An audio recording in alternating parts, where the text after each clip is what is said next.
يقصر، وإنني أعرف قيمة وقتكم الثمين، فأنا أكتفي بسطور وأعتبره أمانة في صدري وأمانة في روحي ومسؤولية على عاتقي على كواهلي، ولعلي بعد ذلك أستطيع أن أقول في يوم يحشر الله الناس والعباد، أقول أنني قد أديت رسالتي، وقد قدمت شكر هذه المكرمة وهذا الامتنان وهذا البر وهذه المنة. فأقرأ لكم سطورا من هذا الذي أعتقد أنني بعد ذلك أبرأ من المسؤولية فيما يتعلق بنفسي وبالانتهاز لهذه الفرصة الكريمة النادرة التاريخية.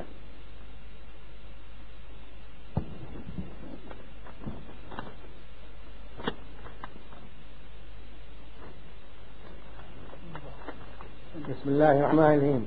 لو جمع العرب على صعيد واحد واستطاعت أن أوجه إليهم خطابا تسمعه آذانهم وتعيه قلوبهم لقلت لهم: أيها السادة، إن الإسلام الذي جاء به سيدنا محمد العربي صلى الله عليه وآله وسلم هو منبع حياتكم، ومن أفقه تلع صبحكم الصادق، وإن النبي صلى الله عليه وسلم هو مصدر شرفكم وسبب ذكركم، وكل خير جاءكم، بل وكل خير جاء العالم، فإنما هو عن طريقه وعلى يديه، وأبى الله أن تتشرفوا إلا بالتساكم إليه وتمسككم بأذيالي والاطلاع برسالتي والاستمادة في سبيل ديني، ولا راد لقضاء الله ولا تبديل لكلمات الله. إن العالم العربي بحر بلا ماء كبحر العروس. أعيد هذه الكلمة تفكرون فيها.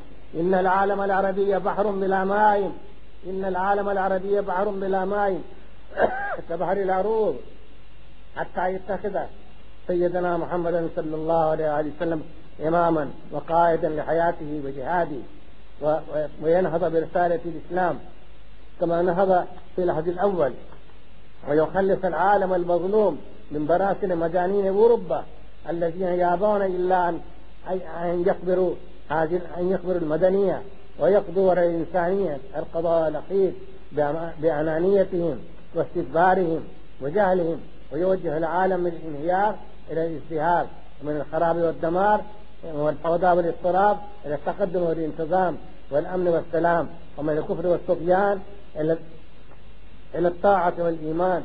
وإنه حق أن العالم العربي سوف يسأل عنه عند ربه فلينظر بماذا يجيب. وأعيد أختم هذا بكلمة بشعر من شعر محمد إقبال، علامة محمد إقبال، وعبقري الإسلام ونابغة الدهر، يقول، وأعيده أقرأه بأصالته في أردو: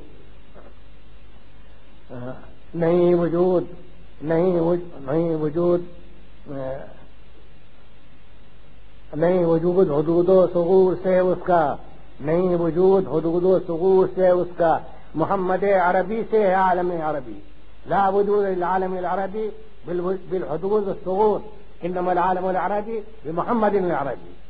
नहीं वजूद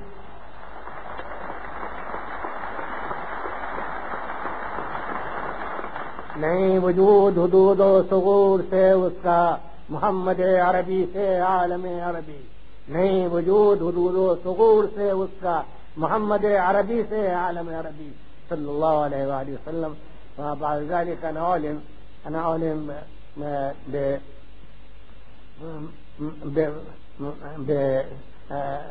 بمقتضى عقيدتي، بمقتضى ثقافتي، بمقتضى الأحكام الإسلامية والأسوة الصالحة، أسوة التضحية والفداء والفناء والإيثار الذي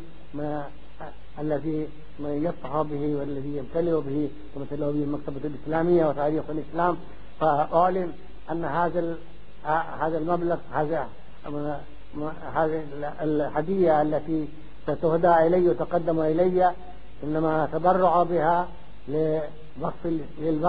لوقف التعليم الديني في الهند وغيرها من الأقطار.